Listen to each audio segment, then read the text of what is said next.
Assalamualaikum warahmatullahi wabarakatuh. Anak-anak yang hebat dan soleh-solehah, masih dalam mata pelajaran pendidikan agama Islam kelas 4. Kali ini kita akan melanjutkan pembahasan bab yang kelima, subbab yang kedua, yaitu kisah keteladanan Nabi Musa alaihissalam. Nabi Musa alaihissalam merupakan nabi yang ke-14 dari 25 nabi yang wajib kita ketahui dan wajib kita imani. Nabi Musa merupakan Rasul Ulul Azmi dan termasuk dalam satu dari 4 nabi yang diturunkan oleh Allah Subhanahu wa Ta'ala berupa kitab Taurat.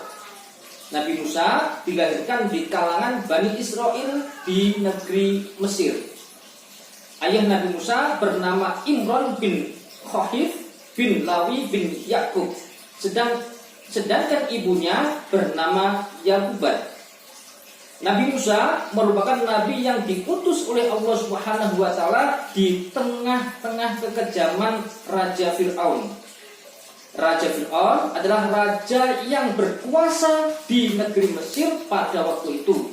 Bahkan ia mengaku sebagai Tuhan sehingga seluruh rakyatnya harus tunduk kepadanya.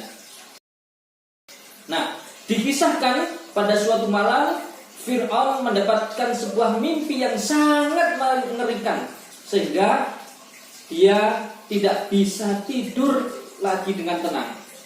Kemudian keesokan harinya ia memerintahkan kepada para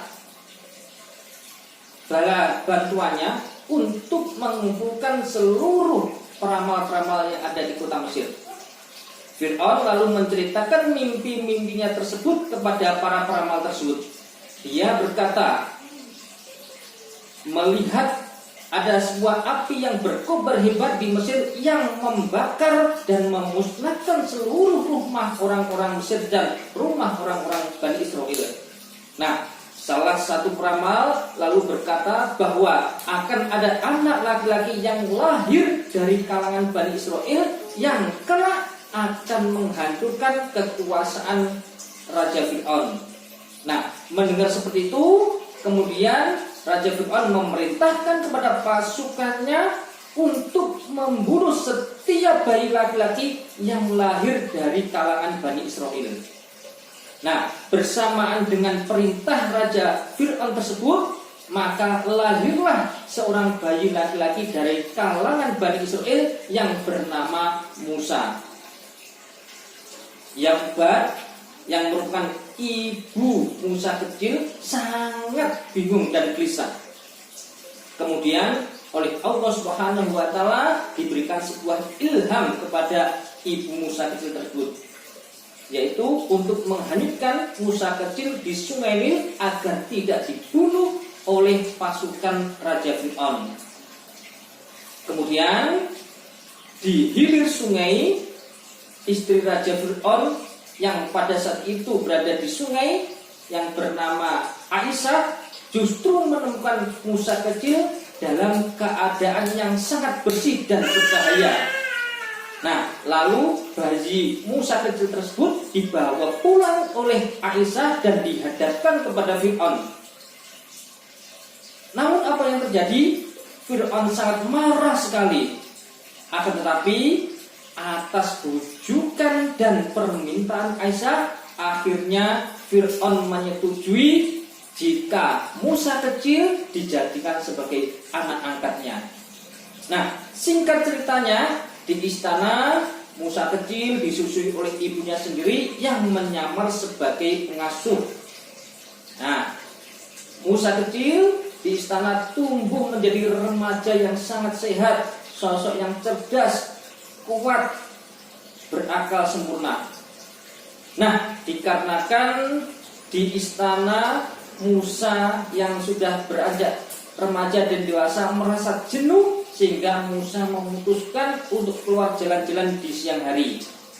Saat itu Musa melihat ada 2 pemuda berkelahi, seorang dari golongan Bani Israel yang bernama Samirin dan satunya lagi dari kaum Mesir atau Fir'aun yang bernama Fatun. Samirin berteriak meminta tolong, kemudian terdengar oleh Musa dan langsung melerainya. Nah, dikarenakan fatun, tidak mau dilerai. Akhirnya Musa langsung memukul di wajahnya dan seketika itu jatuh dan langsung meninggal. Nah, atas kejadian tersebut maka Musa sangat bingung sekali. Musa dilaporkan oleh orang-orang kepada pasukan Fir'aun yang akhirnya pasukan Fir'aun mengejar-kejarnya. Akhirnya Musa memutuskan untuk melarikan diri menuju ke Madian. Nah, setelah menjalani perjalanan selama 8 hari 8 malam, maka tibalah Musa di kota Madian, yaitu kotanya Nabi Syuaib yang terletak di timur Jazirah Sinai dan Teluk Aqabah di selatan Palestina. Nah, ketika baru sampai di Madian dan istirahat, tiba-tiba Musa melihat ada 2 wanita yang sedang mengantri air untuk air minum kambing-kambingnya. Kemudian Musa menawarkan untuk menolongnya. Nah, setelah menolongnya, Musa diajak ke rumah 2 wanita tersebut dan bertemu dengan ayahnya, yang ternyata ayah 2 perempuan tersebut itu adalah Nabi Syuaib. Musa kemudian disuruh tinggal dan belajar tentang agama tauhid bersama di rumah Nabi Syuaib. Seiring berjalannya waktu, Nabi Syuaib sangat menyukai Musa, sehingga Musa ditawarkan untuk menikahi salah satu putrinya. Namun Nabi Syuaib memberikan permintaan tentang mas kawinnya, yaitu berupa mengembala kambing selama 8 tahun. Nah, selama 8 tahun itu pula Nabi Syuaib memberikan ilmu-ilmu ketauhidan kepada Musa tersebut. Selanjutnya, setelah sekitar 10 tahun tinggal di Madian dan bersama Nabi Syuaib, kemudian Nabi Musa merasa bekal ilmunya sudah cukup, maka Nabi Musa berniat kembali ke Mesir menemui Fir'aun dan mengajak untuk beriman kepada Allah Subhanahu wa taala. Nah, dalam perjalanan menuju Mesir, Musa melihat api di atas sebuah bukit Tur Sina. Musa menghampiri dan tiba-tiba terdengar seruan atau suara Tuhannya Musa, yaitu Allah Subhanahu wa taala. Nah, setelah kejadian tersebut, maka Musa telah resmi diangkat menjadi nabi dan rasul dan menerima wahyu yang pertama di lembah suci, yaitu lembah tua, serta diberi mukjizat berupa tongkat dan kitab yang diberi nama kitab Taurat. Nah, setelah itu Nabi Musa melanjutkan perjalanannya menuju Mesir. Namun sebelum menemui Raja Fir'aun, Nabi Musa menemui saudara tuanya terlebih dahulu yang bernama Nabi Harun, di mana Nabi Harun itu adalah orang yang fasih di dalam berbicara dan pandai berdebat. Tujuannya agar dapat menemani di dalam menghadapi Raja Fir'aun tersebut. Nah, dalam pertemuan itu Raja Fir'aun didampingi para penasihat-penasihat dan para pejabat-pejabat. Fir'aun bertanya kepada Nabi Musa dan Nabi Harun, "Siapa kalian berdua?" Nabi Musa kemudian menjawab, "Kami Musa dan Harun, utusan Allah Subhanahu wa taala. Kami diutus agar kamu mau membebaskan kaum Bani Israel dari perbudakan dan penindasan, serta mengajak engkau untuk beribadah kepada Allah Subhanahu wa taala." Fir'aun kemudian menolak mentah-mentah permintaan Musa dan Harun dengan berkata, "Hai Musa, jika kamu mengakui Tuhan selain aku, maka datangkanlah tanda-tanda kebenaran jika kamu memang benar-benar tidak berdusta." Kemudian Musa melemparkan tongkat. Seketika tongkat tersebut berubah menjadi ular. Selain itu, Nabi Musa juga mengeluarkan tangannya dari baju, kemudian tangan tersebut memancarkan sebuah cahaya. Namun apa yang terjadi? Reaksi Raja Fir'aun tetap belum percaya. Ia mengira bahwa Musa itu adalah seorang penyihir yang handal. Setelah itu Fir'aun menantang Musa untuk beradu dengan para penyihir-penyihirnya yang ada di Mesir. Kemudian tantangan tersebut itu disanggupi oleh Nabi Musa. Nah, pada hari yang telah ditentukan, semua rakyat Mesir sudah berkumpul. Fir'aun memerintahkan para ahli sihirnya untuk melemparkan tali dan tongkat-tongkatnya, dan seketika itu berubahlah menjadi seekor ular yang sangat banyak, jumlahnya sangat ribuan.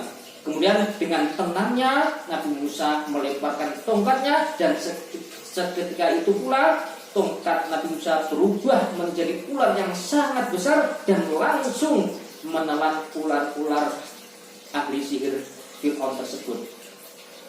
Singkat cerita, akhirnya para ahli sihir Fir'aun dan banyak kalangan masyarakat Mesir sadar dan menyatakan dirinya ingin mengikuti ajaran Nabi Musa alaihissalam. Mengetahui hal itu, Raja Fir'aun sangat marah besar dan ingin membunuh Nabi Musa dan seluruh pengikutnya. Kemudian Nabi Musa dan pengikutnya lari menyelamatkan diri, sehingga Raja Fir'aun beserta bala tentaranya mengejar sampai di pinggir Laut Merah. Nah, dikarenakan Nabi Musa beserta pengikutnya terpojok, tidak ada jalan lagi, kemudian Allah Subhanahu wa Ta'ala memerintahkan Nabi Musa untuk memukulkan tongkat ke laut. Maka dengan keajaiban, laut tersebut terbelah sehingga Nabi Musa dan para pengikutnya dapat menyeberangi Laut Merah tersebut dengan selamat. Nah, ketika Fir'aun dan tentaranya masih tetap mengejar dan berada di tengah Lautan Merah, sedangkan Nabi Musa serta pengikutnya yang sudah sampai di tepi laut, kemudian Nabi Musa memukulkan tongkatnya lagi sehingga laut yang awalnya terbelah menjadi tertutup kembali. Akhirnya Raja Fir'aun dan bala tentaranya mati tenggelam. Anak-anak yang dirahmati Allah Subhanahu wa Ta'ala, demikianlah tadi kisah singkat dari keteladanan Nabi Musa alaihissalam dalam mengalahkan Raja Fir'aun. Adapun keteladanan tentang kisah Nabi Musa yang dapat kita ambil, yang pertama, Nabi Musa adalah orang yang gemar menolong. Yang kedua, Nabi Musa adalah orang yang pemberani dan cerdas. Yang ketiga, Nabi Musa adalah orang yang tegas menegakkan agama.